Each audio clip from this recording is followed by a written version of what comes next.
Welcome to the Backyard Professor live show. We have a very cool show tonight. I have an astrophotographer from my own astronomy chess club, which I just joined. And I met this gentleman, Richard Mongold, and he has been into astrophotography for years. And he has numerous telescopes, and he has some breathtaking pictures we'll look at tonight. I am very excited for tonight. We're trying to figure out where the aliens came from. That is part of the show. That's part of the reason why we watch this and why some of us produce this stuff is because we're curious and we want to know. One interesting statistic that I discovered from the NASA site is because of the space telescopes we have found. Now, I think this is just in our galaxy. I think there's a lot more out there, but in our Milky Way, they found like 5,800 what they call exoplanets. 16 of those are in the Goldilocks zone. Now, you multiply that by 1 trillion galaxies, and you're talking life absolutely everywhere. Whether it's here or not, some say yes, some say they don't know. I'm in that camp. Some say hell no. But it is a fascinating question. So whose cosmos is this? We don't travel through the cosmos as readily as I wish we could. That would be rocking fun to be able to do, kind of like the Jetsons. But maybe intelligent life who have had several billion years advanced evolution on us, who evolved earlier, do have that availability. We're going to look at some places tonight where they could have come from. So let me bring on Richard. Richard, how are you? Fantastic. Glad to be here. You look fabulous, man. So we met just a few weeks ago. This is interesting. I don't believe in coincidences, and yet we had a great coincidence at Astronomy Club. The president asked several of the people if they had any pictures that they wanted to show, and several people showed some breathtaking pictures. Yours were some of the finest I saw that night, and I got talking to you about it. And I have been studying for 3 months on the different smart telescopes, and I had decided that day that I was going to buy a Sea Star, and I told you that at the end of the meeting, and you said, "Oh well, I've got a Sea Star in my car. It just got here today." I said, "No way, man." So we went down and we looked at your Sea Star, and that sealed the deal. I ordered mine and bought mine through Agena, incidentally, which you are correct. They delivered with 3 days, just exactly like they said. When I ordered my night binoculars, oh my heavens, I must have been a month and a half waiting for those stupid things because they went from UPS to FedEx. And then back, something got goofy. Anyway, I did end up getting them. So my question, I'm sure my audience wants to know too, and it's intriguing to run into real astrophotographers. I have never actually met an astrophotographer before until I met all you guys in Astronomy Club. So what is it about astrophotography? How did you get into it? Tell us a little bit of your backstory about who you are and why you got into this and some of your equipment and stuff. Absolutely. So I've always been into science. As a kid, I really liked planets, but I didn't have telescopes growing up. My parents never really afforded them. My last job was very stressful, management, long hours, but a lot of money. As I drove to work, I passed a observatory that was funded by the state of Illinois. That's where I worked. And it had an 11-inch scope in there. And I made it there one time in 3.5 years. And that one time was awesome. We got to look at Jupiter. They had a bunch of photos that they'd taken, and I was hooked. And I told my wife, I was like, I want to do this, but I don't have time. So when I decided to quit that job, mainly because I had a son and I wanted a little bit more time at home, I was like, I'm going to get into a hobby. So like anybody with more money than they know what to do with, I got online and bought the best telescope I think I could afford. I had a whole bunch of money set aside from my last job that I don't necessarily have anymore, but I figured I'd spend it before I found something dumb to waste it on. So I bought a Celestron C14 CGXL, which was the biggest scope I could find, and bought the eyepieces. And I actually bought a $1,000 eyepiece, an Explorer Scientific 9mm, 120-degree field of view. Woo! Had it set up, and first of all, I grossly underestimated how challenging this hobby was. It took me 6 months to see anything with my scope because I couldn't get it set up. You turn the computer on and it says, go look at Vega. And you point to what you think is Vega, but when you look through such a large scope, you're so zoomed in that you see so many stars. I have no idea which one's Vega. So it took me so long, but I finally got it set up, and I pointed it at M5, the globular cluster. And it just seemed like a 3D view looking at 100 million stars somewhere else in the Milky Way, and I was hooked. So then I finally got it aligned, which again took me 6 to 9 months to get it aligned routinely. My wife was getting tired of me waking her up at 2 o'clock in the morning when the clouds finally cleared to go lift this 50-pound telescope up on the mount. Right. But finally got it set up and aligned, and I pointed it at like Andromeda, and you can't see anything. I could see it a little fuzzy. Like you could tell it wasn't a star. You could tell something was there, but you couldn't see it. So I get online and start asking people, like, what do I got to do to see that stuff? And they're like, buy a camera. So I did. I bought a camera, and that opened up so much. And then I bought a smaller scope because that makes things a lot easier. And I've been hooked ever since. So I got my first camera about 5 years ago. And since then, I've owned and sold 20 different telescopes, 10 different tracking mounts, and I have about 10 or 15 telescopes and 3 really solid tracking mounts and 3 alt-azimuth mounts, and I'm running out of room in my garage, but I don't care. Good. I'm looking to you've got a future customer. Just stay calm. Don't get rid of all that crap just yet. That's right. Yeah, I'm here to tell you, we had a ball the other night. Our monthly astronomy club night watch was the other night, just this week, and we were the only 2 that actually showed up.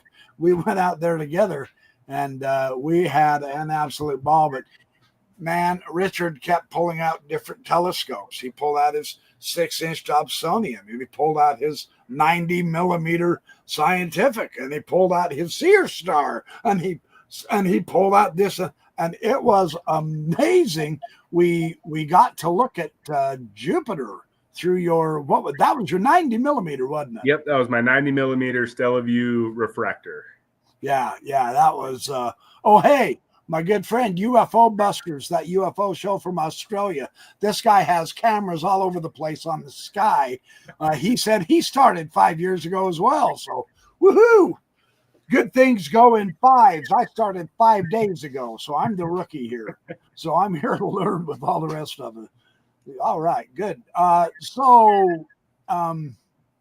Tell me again. You showed me your outdoor observatory, which just blew me away. You've got an outdoor observatory in your backyard with what I consider to look like a really serious good setup.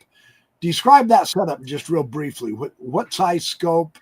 It's got a computer with it, right? I mean, it has to. And you've also got, I mean, you have like 250 pounds of weights.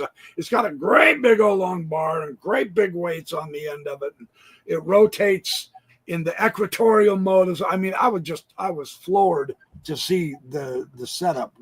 Yeah. So in my observatory, I have a CGXL, which is the mount from Celestron. It can hold up to 75 pounds of payload for imaging. I think right now I probably have it around 50 to 55 pounds. but that's just the payload. Then you have the mount itself, which is about 55 pounds, the tripod, which is 45, and then the 55-pound payload needs about 55 pounds of counterweights to make it all work. So I used to carry all that stuff out and set it up every night. No, really? Every night. And I mean, I'm hooked on this hobby. So I've gotten frostbite before. The first comet I ever looked at through like an eyepiece, my wife was setting 5-minute safety timers to have me come in and warm my hands up because it was like minus 22 degrees outside. And I'm out there like trying to find this comet. And I found it and we got to look at it. Nice. But so I'm setting all this stuff up every night and tearing it down every morning and just eating up a ton of my time. I quit my last job to spend more time with my kid. And then I'm out here humping weights every night. So I talked to my wife and she's like, just buy an observatory so you can set it up and leave it up. Because then you don't have to align everything, balance everything, hook everything up. Because, and you've seen my setup, the cord, just cable management would take me an hour a night getting all of the cords run right. Because the thing has to move. You can't believe it, you guys. There are cords everywhere in this. I'm not even kidding. And it's just a telescope to take pictures with. That's right. There's a lot more to this than you think. You gotta have dew heaters and cameras and autofocusers and power supplies. And now, what size is your objective lens on that telescope? So for the observatory, I do dual imaging. So I have 2 scopes on one mount. That's right. Is not something I've heard a lot of people do, but I would highly recommend it if you're into this hobby and having some fun. So I have a 90 millimeter Stellaview triplet, and then next to it, I have a 71 millimeter William Optics star. So the star is a Petzval design 4-element scope. The 90 millimeter is just a triplet, and then I have a flattener on the end. So it's got 4 lenses, but it's a triplet scope with a flattener. So that's interesting. So I'm going to show my great fund of ignorance here with you, Richard. Our C star has 3 lenses. Is that what you're meaning when you say a triplet? Yes. Yeah. So other kinds of telescopes have that arrangement also then? Yeah. So if you just a real quick like lesson on lenses for refractors anyway. So they split up the major wavelengths in the red, green, and blue, because when you take a picture, those are the 3 colors you're really looking at. Those red, green, and blue have 3 very distinct wavelengths. And yes, it's a spectrum. So red covers a wide spectrum, green covers another, but you just pick the middle and look at those. Well, anytime you bend light, they're going to bend at different rates. So if you only have one element, when the red goes through, it's going to bend at a different rate than the green and the blue. So they're going to come to focus at physically different points. So that's where chromatic aberration is. Yeah. Oh, the light bulb just went on then.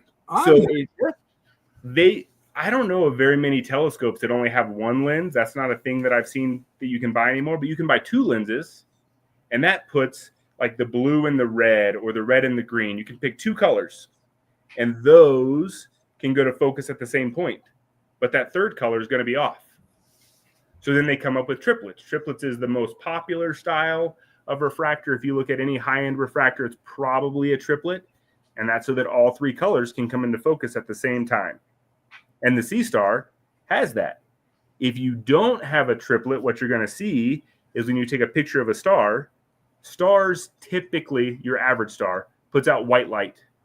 So if you take a picture and you color calibrate it correctly, it's going to be white.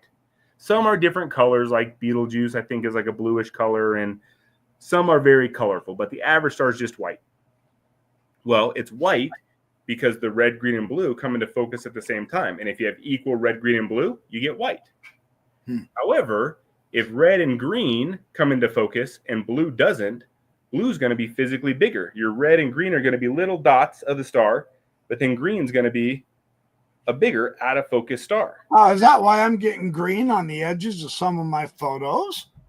So that's a different green. Oh, okay. All right. So that's if you look at, and I think the C-Star might do this very, very small amount. I saw a little bit of red chromatic aberrations when I was processing the C-Star earlier, but that's not a C-Star unique thing. I also have 2 other 50 millimeter scopes, and when you're looking at those shorter focal lengths, I haven't seen a scope that doesn't do that to some degree. It's hard to get perfection. Yeah. But that's if you zoom in on a star, my C-Star had a red circle around it. And that's because the red channel was just slightly out of focus when the other 2 were in focus. Interesting. So I've got a question I want to ask you from one of my audience members, UFO Busters. My Aussie boy. Ooh, go Aussies. Question, are iPhones okay to record stuff? oh, during this? Yeah, absolutely. Yeah, is that what you meant, UFO Busters? Let us know. If you're asking about stars, I can tell you as a complete rookie, hell no. So, yeah, There's a lot of reasons why, too. Taking pictures of the stars with a phone can be done. I've seen it, but it can, but boy, it's not nearly as good as a dedicated We'll show you. Here, I'll tell you what. Let's show a picture real quick. The audience wants to. They came here to see pictures, and all they've seen is 2 handsome men, or at least 1 handsome man, you. Let's take a look at this image. Now, what is this? So this is Mark's chain, which is just a chain of galaxies that look really, really cool. So this particular photo, they look like a clump of stars, but they're galaxies. Yeah, and so some of those are definitely stars, but a lot of those are galaxies. And there's a picture later on where I've annotated a bunch of galaxies just to show the sheer number. The ones that you see are bigger galaxies, and they're obviously galaxies, but there's hundreds of little galaxies that they look like stars because they're so far away. Yeah. So this particular photo, let me check my notes real quick, was taken with the 90 millimeter Stellaview for mono and a William Optics GT81, which is just an 81 millimeter refractor for color. And it has 24 hours of monochrome data and 15 hours of color data. Oh, so wow. About 40 hours total of integration time. And I do that with 5-minute exposures over multiple nights, sometimes weeks. The Mark chain's out in the wintertime, which I'm guessing this was very cloudy. So this was probably weeks to get 40 hours of data, and then stack them and post-process them. Yeah. So now it's interesting because of the, even because of the space telescopes. I mean, telescopes in general, but even because of the space telescopes, we now know we see so many more galaxies, and what we used to think of as bunches of stars have ended up like this, bunches of galaxies. Yeah. And each one of these galaxies probably have hundreds of millions, if not more, hundreds of billions of stars in each one of them.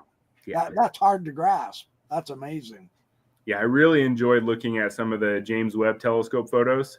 Yeah. Because I've never seen deep space images that are so easy to tell what's a galaxy and what's a star. Most of the stars that you look at on a James Webb Telescope have the 6 spike diffraction pattern. Oh, interesting. Most of the galaxies don't. So if you see what looks like a star on a James Webb photo, but it doesn't have that diffraction pattern, it's probably light coming from outside the Milky Way. How interesting. That's quite that'd be an interesting test, wouldn't it? Yeah. Interesting. Okay, so let's go to this. Let me remove that one entirely. And let's go to this one. Okay, so let me just say something real quick. Damn you, I'm so jealous. This is one of the coolest pictures of the Eagle Nebula I have ever seen. Yeah. Man, I'm telling you, tell me how. Now, is this from your observatory? Because, dude, it almost just doesn't get better. This is fantastic. Yeah, how did you do this? This was taken with the 90 millimeter Stellaview in my observatory. It's my main camera, and it has 35 hours of monochrome data. Oh, and golly. When I took this photo, I swapped out the color telescope with an ASCAR 80, which is a Pettsville design scope, because I wanted to try it out, so I bought one. And it's got 30 hours of color data. So this is 65 hours of data. And this was taken with a narrowband filters. So I take explain a narrowband filter for the audience, would you? Absolutely. So when you look at astrophotography, there's a couple main imaging filters that you can buy. You have an H alpha, H Bravo, O3, and S2. What those are very specific wavelengths of light. So if you take hydrogen and you energize it, you give it some energy, it's going to get to an excited state. When it de-excites, it's going to give off the exact same wavelength of light every time. I say that now I'm going to contradict myself. HB is H alpha of a slightly different wavelength. When you energize hydrogen, it can decay multiple different ways, but a majority of time it gives off the exact same frequency of light. Same thing with oxygen. So you have O3, and sulfur. So you have S2. So what a narrowband filter does is it looks at the center wavelength that H alpha is going to give off, and then it goes to either side by a certain amount. So really high-end imaging filters are going to be about 3 nanometers. So it's going to pass 99% of the light inside that 3 nanometer wavelength, and then like 0.1% of the light everywhere else. What that does is if you live in an area like I do in downtown Idaho Falls with a ton of light pollution, you just cut all of that out. You're not looking at the light pollution. If you have a really good narrowband filter, you can image right next to the moon. You can image right past a street light. It just cuts all of that out. It really reduces the signals from all of the light sources that aren't what you're looking for. So when I'm shooting the Eagle Nebula, I want to see the ionized hydrogen, oxygen, and sulfur in that nebula. Absolutely. And so you've got it. Look at that. What those filters do is cut out all the other light. Another really cool thing that it does when you start processing images is if you took a picture of the Eagle Nebula with no narrowband filters, there are so many stars in that area of the sky. Yeah, it's a star formation area, isn't it? Yeah. And it's so hard to see the Eagle Nebula, that beautiful luminosity from the beautiful nebulosity from the hydrogen gas through all of those stars. However, with a narrowband filter, you're blocking 99% of that light out. Yeah. That is actually what's making your picture look so damn fantastic. It isn't overwhelmed with the tens of thousands of stars that are there. Okay, so real quick, not trying to interrupt you, I'm just trying to accommodate the audience. Oh Hi asks, how far is the Eagle Nebula away from Earth? And I looked it up. It is 6,500 light years from Earth. Now recognize that 1 light year is the distance light travels in 1 year, which is rounded off 6 trillion miles. So 6,500 times 6 trillion is farther than you can jog. I'm just saying. That's quite a ways away. It's in the constellation Serpens. And although that's an unimaginably large distance, that's still inside the Milky Way galaxy. We haven't even left the Milky Way when we look at this. Yeah, no. Some of those galaxies from Mark Chains or the galaxies we're going to see later are way the hell out there.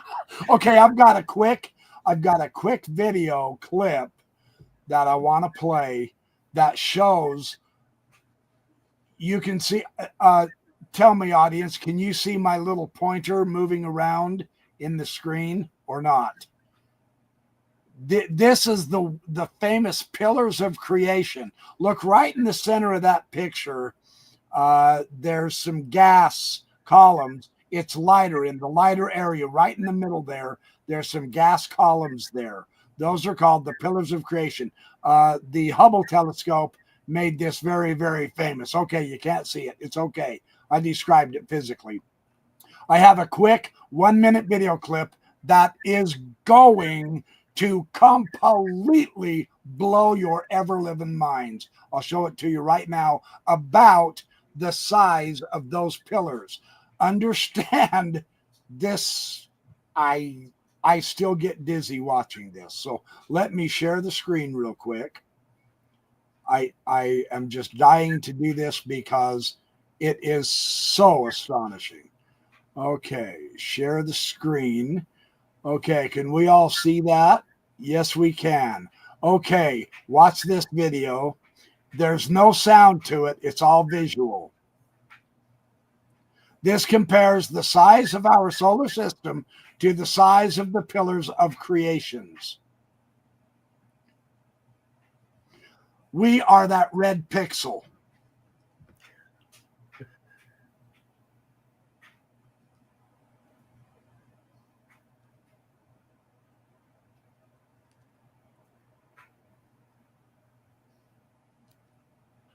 And those are the pillars of creation. I'm getting tears in my eyes. I can't comprehend it. That is absolutely beyond belief.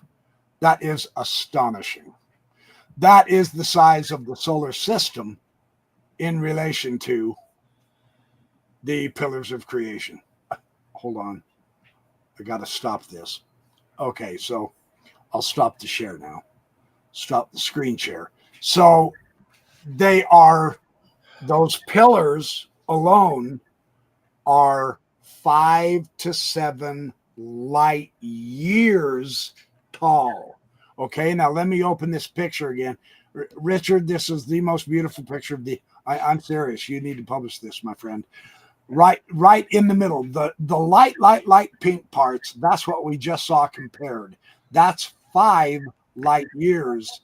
The entire Eagle Nebula widthwise is 72 light years.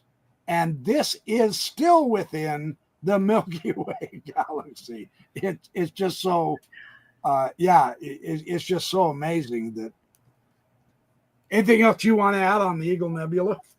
Oh, I mean, I could talk for a long time about the Eagle Nebula. It's a really, really fun image to look at. It is one of the terrific, one of the all-time great star-producing nebulas.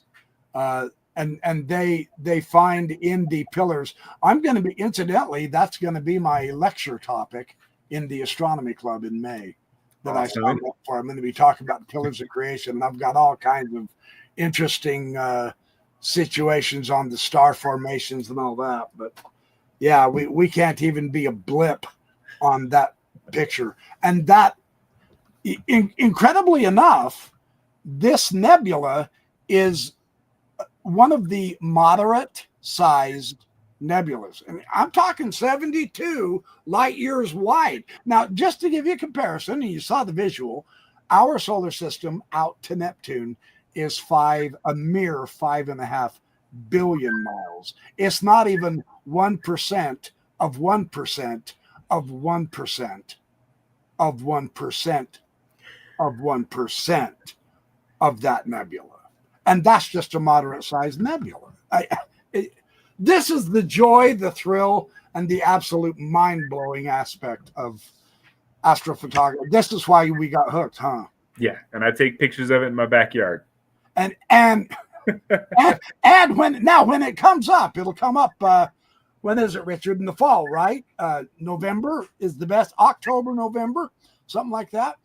When it comes up, Richard and I are going to go out and photograph it, and I'm going to see how well my C-Star does with it, and Richard's going to do it with his professional camera and his C-Star too. But it'll be fun. We'll come back and share our adventures with more nebula as we take the pictures. So this next picture, Richard, I personally really appreciate this. This is valuable information. That might bore the audience a little bit if you're not into this, but this kind of information compilation is so cool. But the question is that I need you to clarify for us is, what are we looking at here? I know we can't read it, so it's just a bunch of words and pictures. But yeah, so this is an image that can be outputted from the software I use to process my image called PixInsight. And what it is a annotated image of the Marks Chain Galaxy that we saw earlier. So now it's labeled just galaxies. I haven't labeled any stars in the Milky Way, which the program's able to do. These are all just different galaxies. Even the green, the green ones. Yep. So those galaxies are just really small galaxies. Well, we see them as really small because they're that much further away. Yeah. So yeah, every one of those annotated circles is a separate galaxy with its own 1 to 500 billion stars each. Wow. Just in that one region. Just the ones we have cataloged. Like you were mentioning before, as we get bigger and more powerful telescopes and can put them in orbits where there's less and less interference, we're seeing more and more galaxies as we move further. So these are just the ones that are cataloged in PixInsight. But yeah, each one of those is 100 billion to 500 billion stars each. Plasma State says you missed a couple. Way to go, Richard. We wanted you to be thorough, pal. Hey, I think one of the funnest stories that we have on now, correct me if I'm wrong, I'll tell the story. It's either the Hubble or the James Webb, but the Space Telescope, after being in operation it must have been the Hubble, after being in operation for so many years, they decided, hey, you know what, we've done everything popular and everything that we're aware of and all. Let's find a part of the sky that there's just nothing there. Not the Boots void, but just black, just nothing there that we've ever seen before. And let's point the telescope there for a few weeks. And at the end of the couple of weeks, they were completely blown away that because of the exposure time was so magnificent for 2 weeks from the Space Telescope in a region where we had never seen anything. So the assumption being, of course, it's empty. They found billions of more galaxies, not stars, galaxies in that one small square of space that they focused on for 2 weeks. And now they're saying, go any direction, literally, and that's what you'll find. That's I got goosebumps. I got news. That's mind-boggling. We live in a great age, is what I'm trying to say. Yeah, I mean, it's absolutely breathtaking and hard for my brain to comprehend the number of galaxies that exist. And like you said, to the best of our knowledge, it's a relatively uniform universe. So if you look at any direction, you should see about the same number of things. Yeah. And that's only been more amplified with the James West telescope, or the James Webb telescope. Yeah, the James Webb, everything on it was 100 times more improved. All right, here's our next picture. And throw this one in. She is, baby. Andromeda. 2.5 million light, 2.5 million light years away from us. The closest spiral galaxy that we have. So the closest galaxy, to my knowledge, I can't take a picture of because it's only a southern hemisphere galaxy, but Andromeda is the closest spiral galaxy. And it's just so much to take a picture of because it's so big in the night sky. Yeah, I love imaging that one. So that one has, let's see, M31. Yeah, so that one has 35 hours of data and 30 hours of color. So 65 hours total. 65 hours total. Yeah. To get that image. Wow. Now, the interesting thing is I'm very grateful that you got that image because in 4.5 billion years, it's going to collide with us. So we're going to have to start shooting bombs toward it right now to blow it up to get rid of it because otherwise we're doomed. That's right. There are some impressive bombs. We need to become the Galaxy Busters, not the Ghostbusters.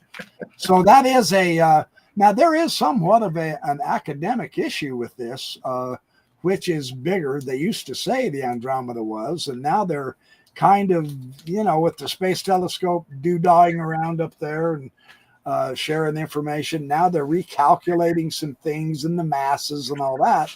And now they're saying they used to think it was bigger, then it went to where we're pretty even. And now they are saying the Milky Way is slightly bigger than the Andromeda. It's fast. Of course, then we can't go over there and count each one.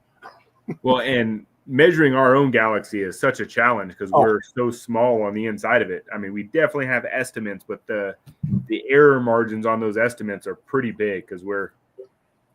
Yeah, there's no choice to that. Yeah. There's just no way it can be anything but that. So, all right, let's look at another one that truly, I mean, I am in love with your photo. Audience, I hope you're appreciating this because he may not be an astrophotographer for 40 years going, but his equipment is so good and he's been at it long enough that we are getting to see some seriously astonishing photos. And here is the best one yet. And I don't say that lightly because the Eagle Nebula is my favorite, but this just takes the cake. Tell us about the logistics of this one, if you would. So NGC 7331 is my favorite galaxy to image. Yeah. It happens to come up in the sky when there's not a lot of other targets. So I've been doing this for 6 years now, and I think 4 of the years I'm like, what am I going to image tonight? Looking at the computer, I'm like, 7331's up. Let's do that. Because to me, this looks like a giant wormhole with other galaxies popping out of it. Oh, yeah. Oh, nice. It's happening, but that's there what it looks like to me. You are going to inspire budding science fiction authors. That's right. So this was taken. This is the only image that I put to this channel that was taken with my big C14. So I don't get the C14 out very often because it's such a hard thing to get up and aligned and get good images with. But this one was taken last year, 34 hours of luminance and 2 hours apiece of red, green, and blue. So total 40 hours of data to make this. Just fantastic. Just incredible. Yeah. I looked up a couple of statistics on this. 40 million light years. That's way out there. And 23 quintillion miles. Now, let me give you that perspective. When we go 1 million, after that is 1 billion. Now, a billion is not 10 times larger than a million. A billion is 99 million times larger than a million. The billion is. From billion, we go to trillion, and you have the same thing, only on a larger scale. From trillion, you go to quadrillion, which is, again, not a trillion times larger than a trillion, but 999 trillion times larger than a trillion. And past quadrillion is our number, quintillion. That is so flipping far away, and yet look at this photograph that we can take. I'm not kidding, man. We live in a phenomenal time. Yeah, one of my favorite portions of this guy, and there's not a picture of it, but there's Stephen's quintet is just off of 7331. The C14 has a smaller field of view because it's such a big telescope, but when I image 7331 with any other scope, I can also get Stephen's quintet in there. And man, those are all about 300 million light years away. And they're all a genuine cluster then. Yep. They're a group. Okay. I love getting old astronomy books from the 80s and 90s and being like, these professionals, like the world's best image of this galaxy 40 years ago is nothing compared to what I can do in my backyard because of technology. Yeah. So Thank cool. you, science and technology. Yeah. Very interesting. Yeah, that's beautiful. I'm in such awe of your photo. Hold on, let me see if I can get No, not share screen. Sorry. I want to get some more slides.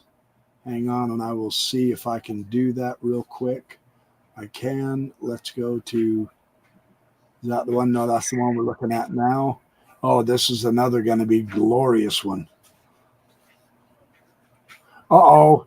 It says the size limit is 50 megabytes and your slide is bigger than that. Dadgummit. Some of these images are very big. Yeah, I wish they would upgrade this, though. They need to. Oh, here's one. Oh, please let this be available.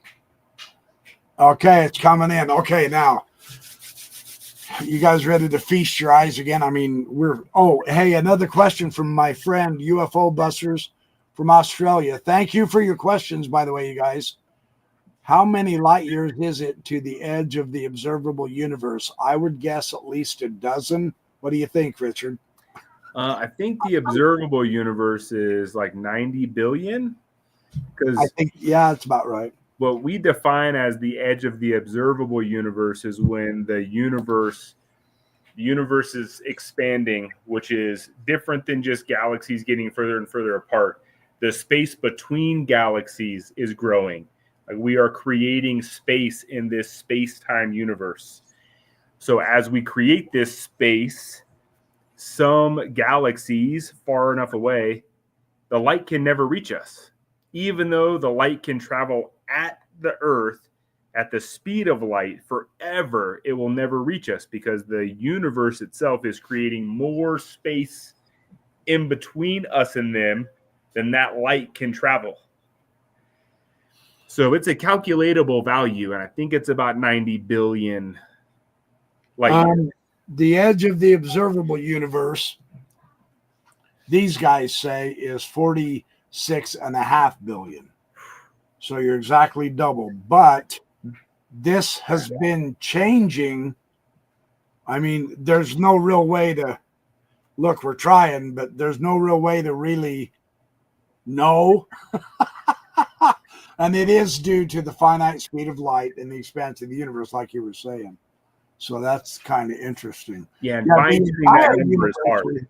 We have no idea how big the entire universe is, possibly infinite. But we know at this point we're still expanding. We were expanding when I was a kid and reading Isaac Asimov and Carl Sagan, and we're still expanding according to the current astrophysicists. So anyway, that is really a cool picture. You guys ready for another one? Look at this. Okay, you got to explain this. You couldn't possibly have not been bored doing this. Take a look at this. Now, you've got this labeled as the Crescent Nebula, but it doesn't look like a crescent. Yeah, so the Crescent Nebula, NGC 6888, that's a supernova that blew up, I think it was 4,000 to 5,000 years ago. I'm not really sure. Oh, within human lifetime. I believe so. And there's definitely one. It might be the Crab Nebula, but this is Googleable for anybody who wants to check me, because regardless of which one it is, it's really cool. One of the supernova remnant, I believe it's Crab or Crescent, they can link back to a supernova that exploded during the time when humans were able to write. And we have documented, evidence is a strong word, from multiple different cultures around the earth where they saw a really bright light for multiple days. Because if a supernova ever blows up in the Milky Way, it's going to be brighter than the moon all day long. You'll be able to see it with the sun being out, which is pretty phenomenal because our sun is obviously pretty bright and a lot closer. But a supernova explosion is so energetic. Yeah. I looked this up a little bit. It is called an emission nebula, meaning that it by itself is actually glowing. The gases are glowing. It's not reflecting light. It is generating its own light. So it is an emission nebula. It's 25 light years across. 25 times 6 is 150 trillion miles across. See all those little white specks in there, you guys? All those stars? those are way too big to even represent our solar system. Again, it's just like the pillars of creation. This thing is so immensely much larger than we are that you can't even describe it. It's 5,000 light years away. And when I looked this up, Richard, I was excited to tell you this tonight. This is right at the very near the intersection of Cygnus, isn't it? It's very easy to find. Yeah, this region is called the Satyr region and is a very popular region. You can just look at it and see all of the cool formations that exist. So okay, I just have I believe, let's see. Yeah, this is a 4-panel mosaic. So this is 4 different images that I stacked together with a 70 millimeter triplet scope and 62 total hours of data. Wow. And even at a 4-panel mosaic, there's so much more that I'm missing around it. I could have easily made this. You guys Google this one. It'll amaze you. This is not the whole nebula by any means. The other cool thing is, and there's a big argument, they think they found the cause, but this particular nebula, because of that star in it that exploded and blew off all this gas and debris, they call it a Wolf-Rayet star. It's a very rare star because it is so absolutely much hotter than any other kind of star that it produces really weird X-rays, really strong X-rays. It's 5 times larger than the sun, this star.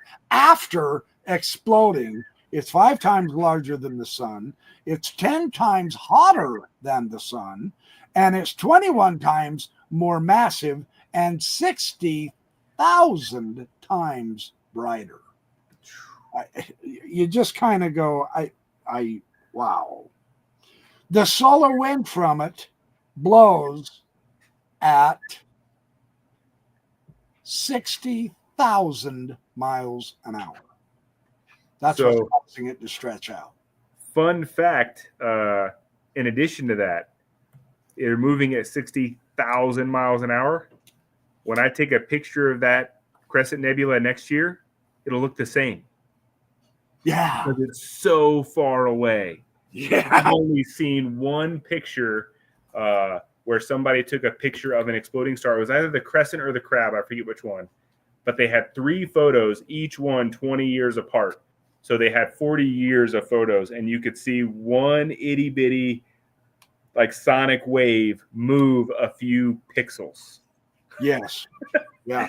Yeah. In the Pillars of Creation, they show the picture. There's a channel on YouTube that shows a picture of the pillars that Hubble took in 2002, and then it showed a picture in 2019. And the part of the gas column had moved our measure, seeing it because it's so far away, is 1/32 of an inch. That represents 60 billion miles. That is 10 times larger than our solar system in 20 years. Yeah. We only wish Voyager could travel that fast. That's right. Hey, here's a fun question. Again, UFO Busters, thank you. You're awesome, dude. Has Betelgeuse already exploded? You and I were talking about this the other day. Why don't you share with my audience what you told me? That was fascinating. Well, I mean, one cool thing about astronomy is you don't know. If Betelgeuse explodes, that's not what you told me. I won't see it. But another fun thing is because everything has such large timescales. Last time I looked at it, Betelgeuse can explode any second, right? Plus or minus 1 million years, because those are the timescales for astronomy. It's just, yeah. So you just never know. I hope it does. I would love to see a supernova in my lifetime. Spectacular. Well, let me rephrase this. I would love to see a supernova in the Milky Way. I have imaged supernova explosions from other galaxies, which I didn't even think to send you for this channel. But I'll share them with you for sure at some point in the future. Okay. The supernovas are so bright. When they blow up in another galaxy, you can see them. Oh, they're as bright as a billion suns. Yeah. Some of them. Sometimes they're brighter than the galaxy. Than the galaxy itself. Isn't it? Yeah. It's staggering the amount of energy supernovas can have. But when you look at these pictures, Richard, some of the stars in these pictures near those pillars that are 5 light years tall, and those stars are as big as our entire solar system. And if they're exploding, that's a lot of beef, man. And I mean, the light intensity comes down to how quickly it's being able to release that energy. And that's the thing with a supernova explosion. It releases so much energy in such a relatively small amount of time. I mean, the last supernova that I imaged, it got really bright over the course of about 2 weeks and then dim in about 2 weeks. Well, for a whole month, though, it was glowing. Wow. Yeah, but that star had been glowing a little bit for billions of years before that. Yeah. So Yeah. it released the rest of its energy in a month, which is, you know, for me, a month is a long time. I can accomplish some goals, mow the lawn a few times, but when you're talking billion-year time frames, a month is nothing. Yeah. But to release all that energy in such a small amount of time is just... Yeah. I'll answer your other question, UFO busters. Good point. They reckon it's already has exploded, but the light has not yet reached us. If it has, that's correct. Because it's so many light years away from us. You know, the story, if the sun goes out, we won't know about it for 8 minutes. That's the length of time it takes for the photons to get from the sun to Earth.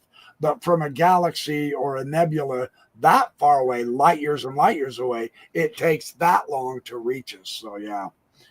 There is some speculation even that the pillars of creation are already gone. It's been a long time since we've actually seen them. We're seeing in the past 6,500 years. So there's no guarantee they're still there. So and again, we live in a real unique time right now to see this stuff. It's pretty interesting. Okay, here is really seriously a strong contender for my second. I don't know how to favorite all of these. You know, every one of these are just astonishing.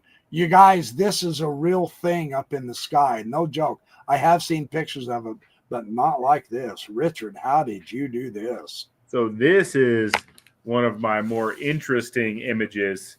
It was taken like 3 years ago. It's a 4-panel mosaic with the 90 millimeter Stellaview and the 81 millimeter William optics for a total of 26 hours of data, which over 4 panels is really not that long. And in fact, I have tried to re-image this with better equipment and better skills because I've gotten better. And a lot of my images, I've seen dramatic improvements. I don't know what I did to process this image, but I've reprocessed it 24 times and can't make it any better.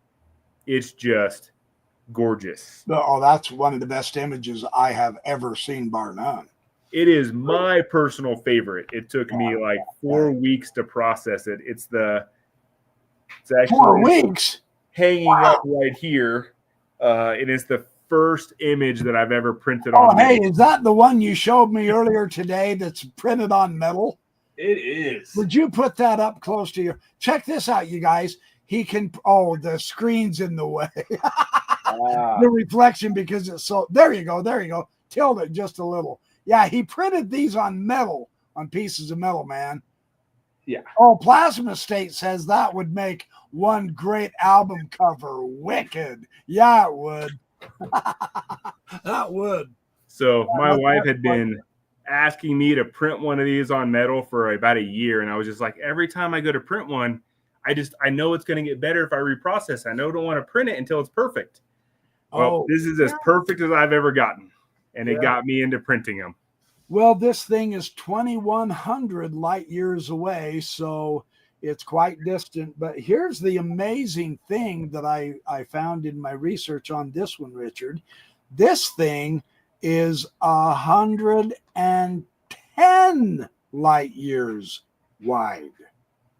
That's getting big. That's a long way.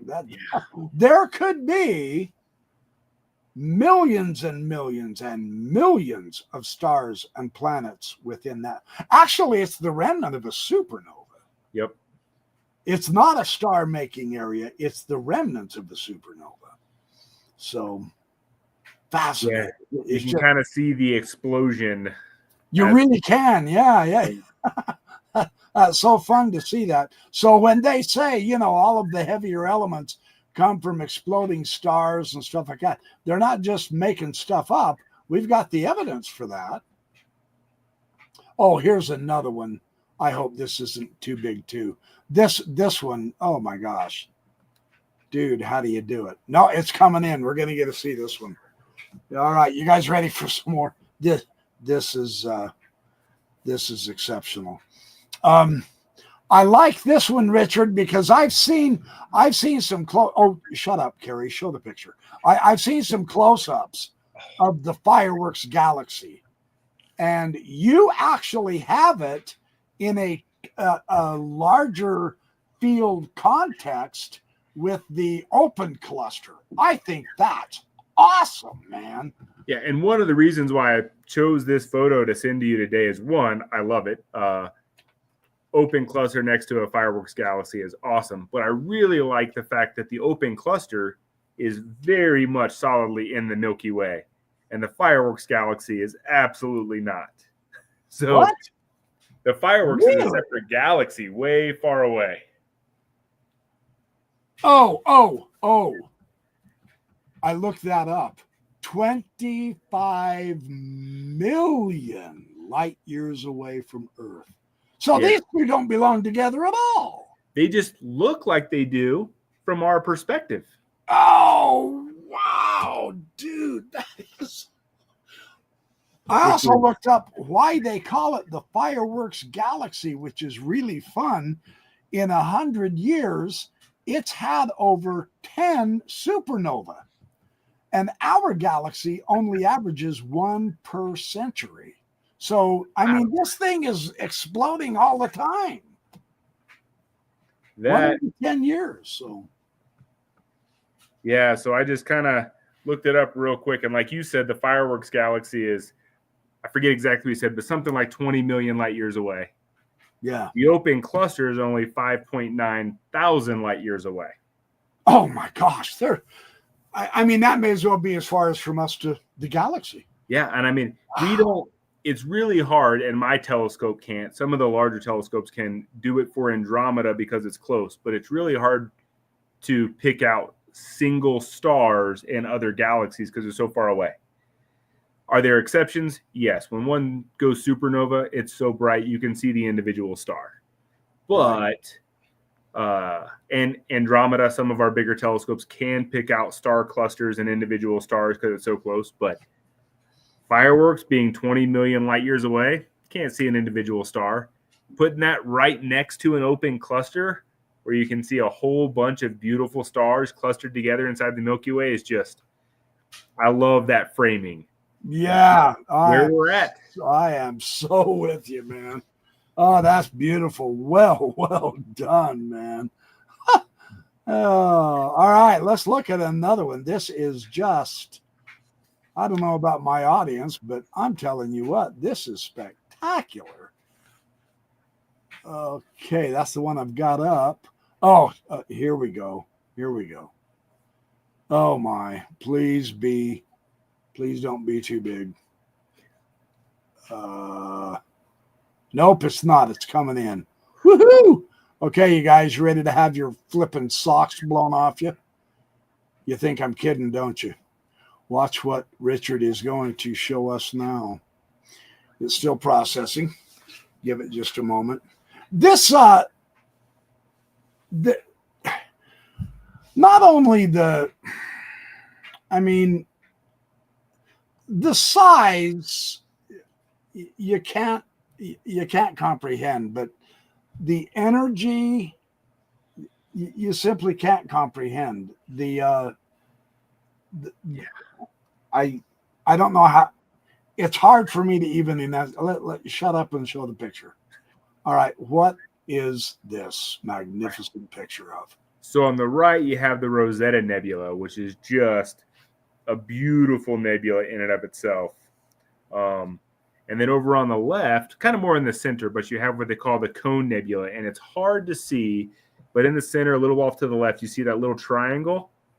Well, if you zoom in on it, it looks like a Christmas tree. So this was taken with a Red Cat 51 millimeter scope. It was a 3-panel mosaic with a total of 8.25 hours of imaging time, which for a 3-panel mosaic was not a lot. I was actually looking this up earlier today because I just picked out pretty pictures to send to you and ones that I thought meant something, like the Fireworks Galaxy and the Open Cluster. Right. Looking up the data to kind of share a little bit more of the tech specs, I was surprised. This was only 8.5 hours of data. I can't believe that. Wow. You're a miracle worker. Field of view and level of detail is just beautiful. Oh, it's just so the one over on the right, the white center with the red petals, that's the Rosette. That's the one. Now this, I happen to know this is near Orion. Then it's up near Betelgeuse. Mm-hmm. It's between Orion and Canis Minor. But I was just telling you the other night after we were done imaging. Oh man, I didn't know the Rosette Nebula was up, or I'd have taken a picture of it instead. But I did get the Heart Nebula. I'll show it tonight as a comparison contrast to your professional photos. But I mean, you guys, this is up in the sky all through the spring. It's right next to Betelgeuse in the constellation Orion. So it's very accessible. Wow, that's just fantastic. You can look at this stuff all day long and never. Oh, that's just fabulous. It's really amazing what's up there. Yeah, this is art. Wow. Okay, it's almost mesmerizing me, man. I got to snap out of it, man. Oh no, I don't want to screen share. Sorry. Hold on, I need the slides. Let's see. That is okay. Number 12 is what I just showed you. So that's the. Oh, here we. This better not be too big, or I am really going to be mad. I don't think it is. This is one of the all-time most spectacular in existence. I am just seriously not kidding. You ready to? That we have this in our skies. I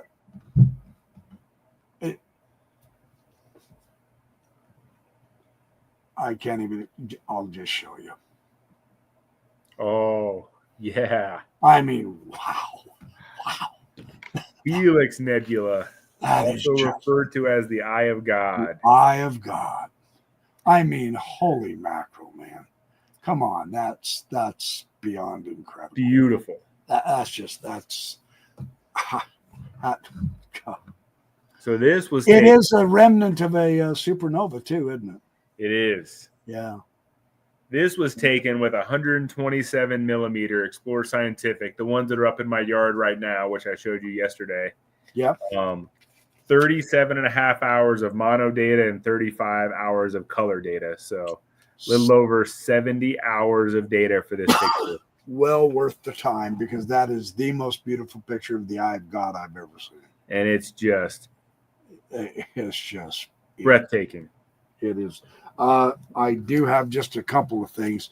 You can't see it in your photograph, and that's not a detriment. But the white dwarf in the middle. Oh, the white dwarf in the middle also has strange X-rays coming out of it. It's only, and I mean, it's all relative, but based on what we've heard tonight on the distance of some of these, this is only 650 light years away. This would have been seeable because it's our closest planetary nebula, And the really cool thing is, and I'm thrilled about this, it's in Aquarius. We are going to be able to take more photos of this together, Richard.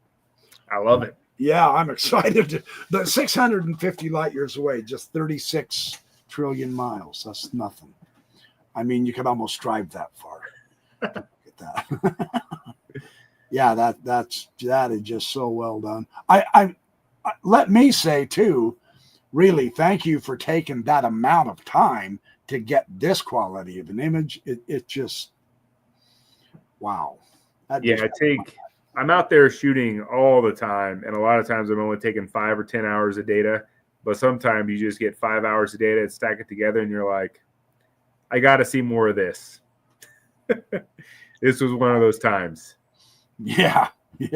So this was a little over a month of my scopes pointing at the same spot in the sky.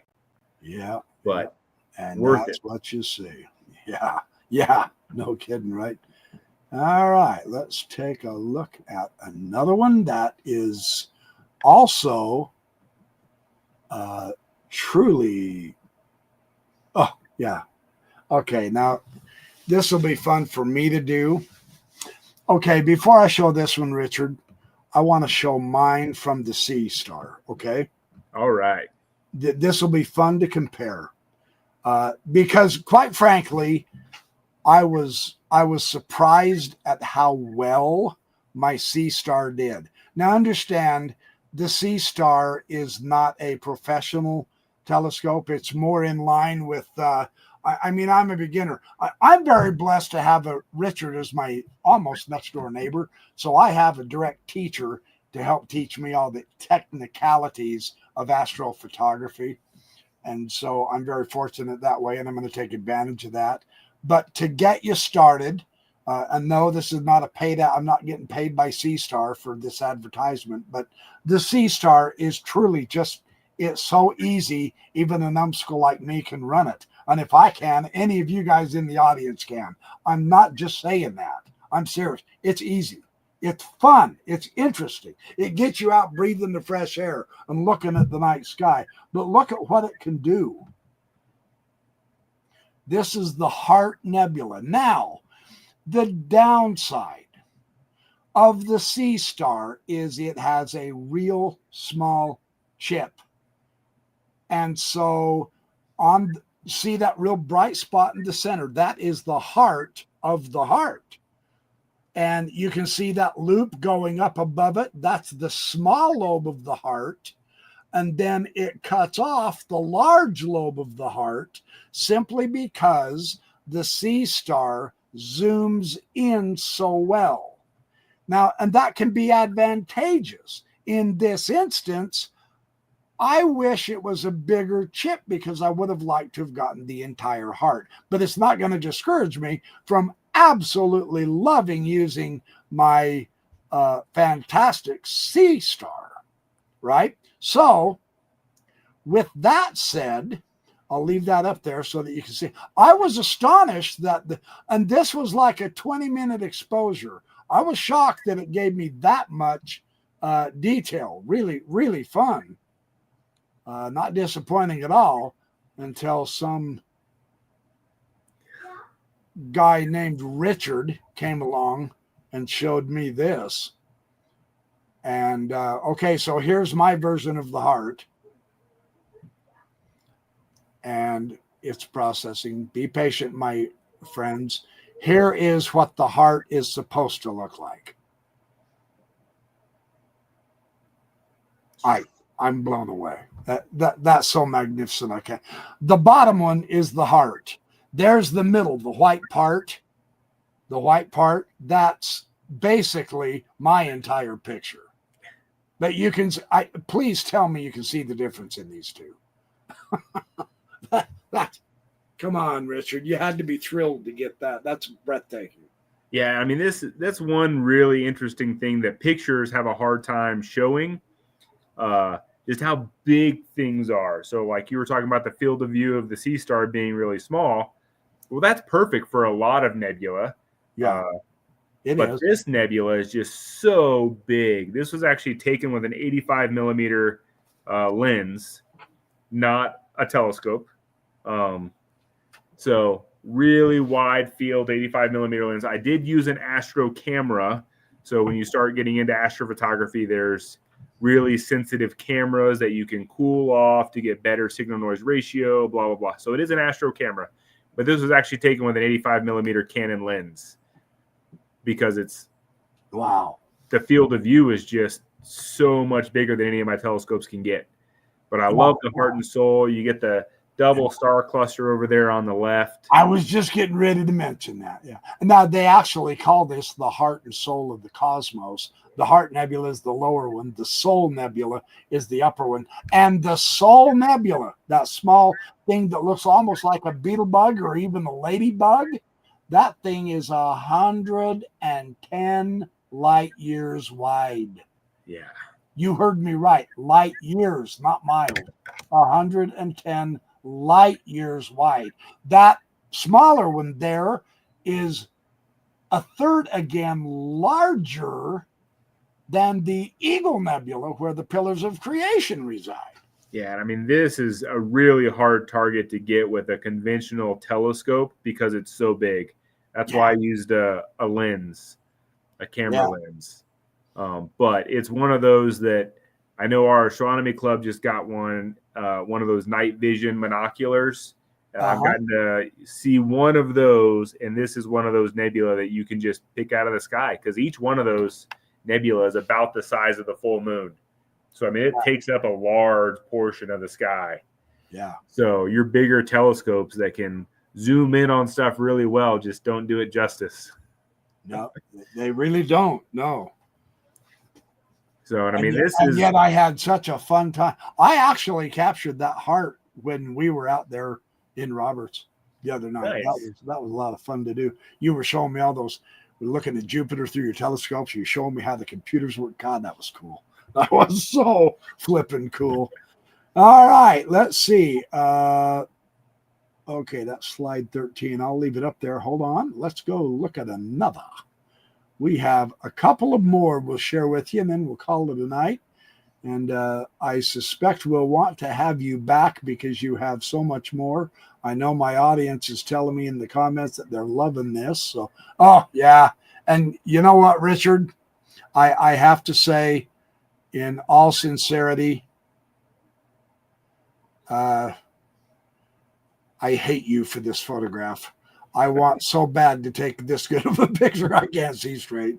I mean, without exception, you audience, you better appreciate this. You're about to see the finest photograph taken of the Horsehead Nebula in existence. And I'm not kidding. You just look at that. You tell me you don't get goosebumps. Oh my God, that's fabulous. Yeah, wow. Just wow. That's incredible. I do love that one. Oh my. It's really challenging too, because that really bright star right next to the Flame Nebula can wash out a lot of that HA signal. Did you have to use a narrowband filter on this one? Yes, this was definitely a quad narrowband filter. So this was the Stellaview 90 millimeter in my observatory was the mono. And this was about 20 hours total, 10 hours of mono, 10 hours of color. So, but this nebula is right next to Orion. Yeah, it is. And the Orion Nebula is such a popular nebula to shoot and also incredibly challenging. It's a really fun nebula because it's easy to shoot. The Sea Star has done it. I've done it with mine. You've done it with yours. But you can always get more detail processing it different and taking different exposure lengths. So I spent my first 3 years of astrophotography only shooting Orion. I didn't realize this thing was right next door. And I think it looks even better. I bet that was a thrill when you discovered it. And I want to go back to it. To the third star in the belt, Alnitak, right off the edge of Alnitak. Yeah, and I want to go back to it and get a better shot because you can kind of see at the top of the image, there's some of those nebulosity that's cut off. Oh, yeah, that's true. And that nebulosity, I think, looks really cool. Yeah. I have a couple of those 5-hour exposures of that area where I'm like, I want to go back to it with. Yeah. Yeah, a you week do. project. So this is And a fun area of the sky. Yeah, it's a beautiful area of the sky. What I'm going to do, again, just as a comparison, but now the cool thing is we're going to see the advantage and the disadvantage of the sea star again. So I want to do this as a comparison because it's so fun to do, especially with a beautiful nebula like this. But make no mistake about it, that a little $500 telescope can take a picture like I'm about to show you is staggering. Here's my picture of the Horsehead Nebula with the sea star. And again, I'll show you the disadvantage and the advantage. The advantage is I was photographing in 1 minute of setup time. Sincerely. From anywhere your car can get to. From anywhere your car can get to. There's my picture out of the sea star. Now, I can't tell you how thrilling that is to be able to do that. It's utterly breathtaking. No, it's not professional. It's not meant to be. This is a beginner telescope, but what a flippin' thrill. Here's the disadvantage. Again, the small chip cuts off the rest of the nebula. I was interested in getting the Horsehead, but it actually automatically pointed to this and wouldn't let me adjust it. So this is what the sea star did. And I can't complain. It's the first time I've ever taken the picture, right? But truly, that is just beyond words. I love that one. I love that one. Fantastic. Well done. Well done. Okay, I think we have one more of yours to show, Richard. Oh, no, not share screen. I keep hitting that share screen instead of the slides. All right, here we go. Okie dokie. Let's see. That we're on the Horsehead and yeah. You've got to explain this one to me. IC 1613. Oh yeah. Holy cow, man. I remember that one. This is incredible. So first of all, you'll see that unlike any of my other photos, this one has that really pretty diffraction spikes that you see. Right. So this was taken with a Ritchie Critchie 8-inch, which is a longer focal length type scope. I think it's about, I'm not going to guess, but it's over 1,000 millimeter focal length. Oh yeah, that is longer. And this was taken with an Attic 838 camera, which is a CCD camera. Everything else was taken with the more modern CMOS cameras.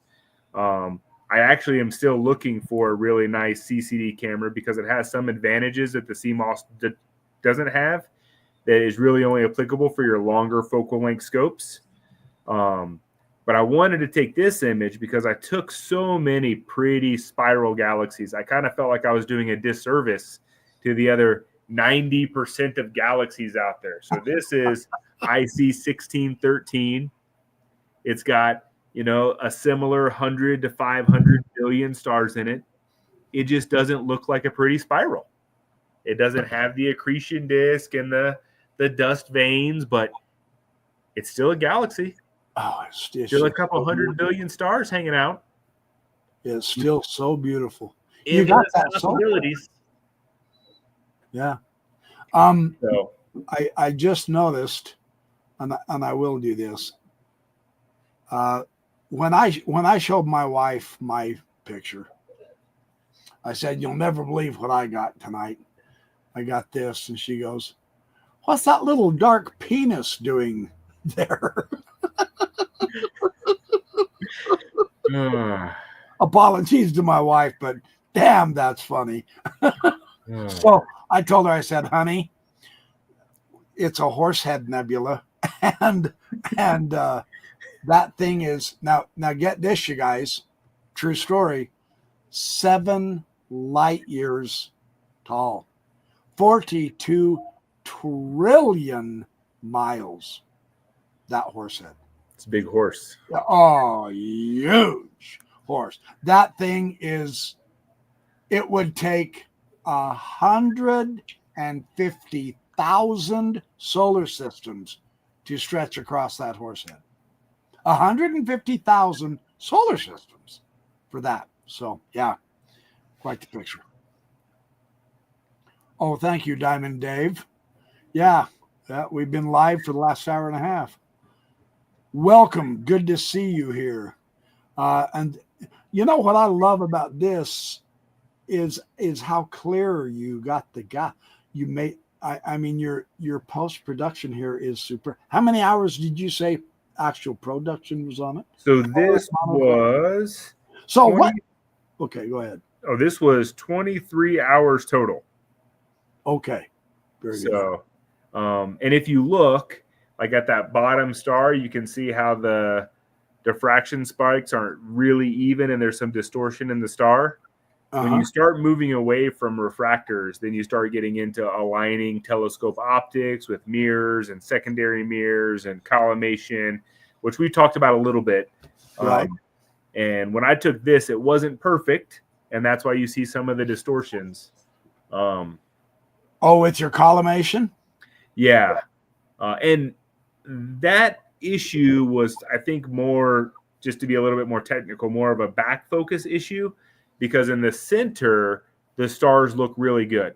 It's only when you get to the edges that you start seeing the distortion. And typically, that field curvature distortion is my sensor wasn't the proper distance away from my reducer. So, again, a lot of that technical stuff that the C star just gets rid of, which is one of the powerful things of the C star. As you start diving into more and more astrophotography, I can go over little technical details that made my images look terrible for weeks until I figured it out. That doesn't exist with the C star. No, you just set it up and hit run. It's almost just a one-step process. It's fantastic for a beginner. Beginning, it really is. It gets you started, and it gets you excited. And you get to learn about the sky. You get to learn about astrophotography and stuff like that. But yeah, I'm telling you. Let me do one more thing that I really am quite thrilled with. This one is one of my all-time favorites, simply because, and it's crazy because it shouldn't be an anomaly, right? But it is. It's just an anomaly. That's all there is to it. And that would be the Bubble Nebula. Now, this is from my C star. I don't know if I can enlarge that. Is that enlarging for you guys, or is it just me? Did it enlarge at all? It didn't, did it? Anyway. No, it didn't. There's a bubble that's almost a perfect circle in the center of that nebula. And the star inside it is WWD 221, whatever. It is so hot, and it is blowing the solar wind out. This bubble, just the bubble part, not all the red background, just the bubble itself is 7 light years. It's the size of the Horsehead Nebula. But the solar winds blowing from the white dwarf star is blowing at 4 million miles an hour. There's no way to even give you an analogy of wind that hard. That'd tear the earth apart. 4 million miles an hour, it'd destroy the earth if it was to hit us. So anyway, that's the Bubble Nebula. And then one more that I have from my C star that I had a lot of fun with. Showing you the bubble, the heart, the Horsehead. Oh yeah, this one. Well, I've actually got 2 more I want to. Now this is truly, this one is this is so delightful, simply because it's so pea-picking far away. It's either 31 million light years or 51 million light years. I can't remember which, but my C star took this picture. It just blows my mind, and that's M51. and they are colliding galaxies. Now, the crazy thing with this picture is the little galaxy is the one that ran into the big galaxy. You can still see the one arm at the bottom of the big galaxy. It's a lot darker, but it's still being affected by that smaller galaxy. But the smaller galaxy is light years past. Okay, look at my hands. You know how we go forward and backward? That's the direction in relation to Earth. They're not going this way or this way. They're going forward and backward. Well, they're both moving away from us. The small one blew through the big one hundreds of millions of years ago, and it's quite a distance apart from it. It's receded off into the back, but it's still affecting that big one. And the big one, M51, that puppy is producing a lot of stars. That is a star-producing galaxy, is what the info said. So that's M51, and then one other, no, not screen share. Oh my gosh, I keep pushing that silly button. It's the closest one to me, so who can blame me? The final one I'll show you tonight is, and this is my very first picture I ever took with the sea star, and I was floored, astonished, shocked. I cried.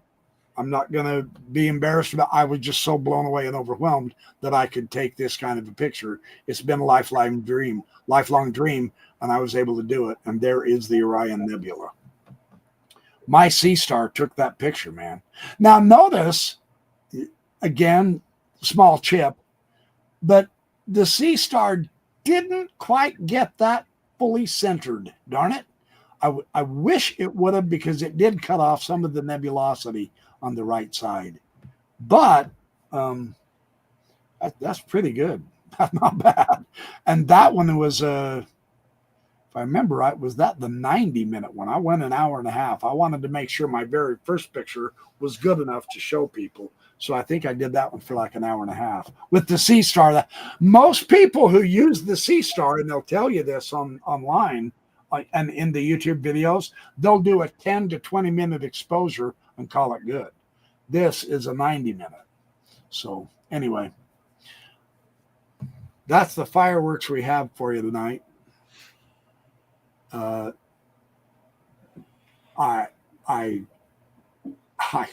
in awe of this one. I can't get over this one. That's the heart and soul nebula of the cosmos, you guys. We're going to end with that one on the screen simply because it's just so flippin' staggeringly gorgeous. So anything else you want to add, Richard?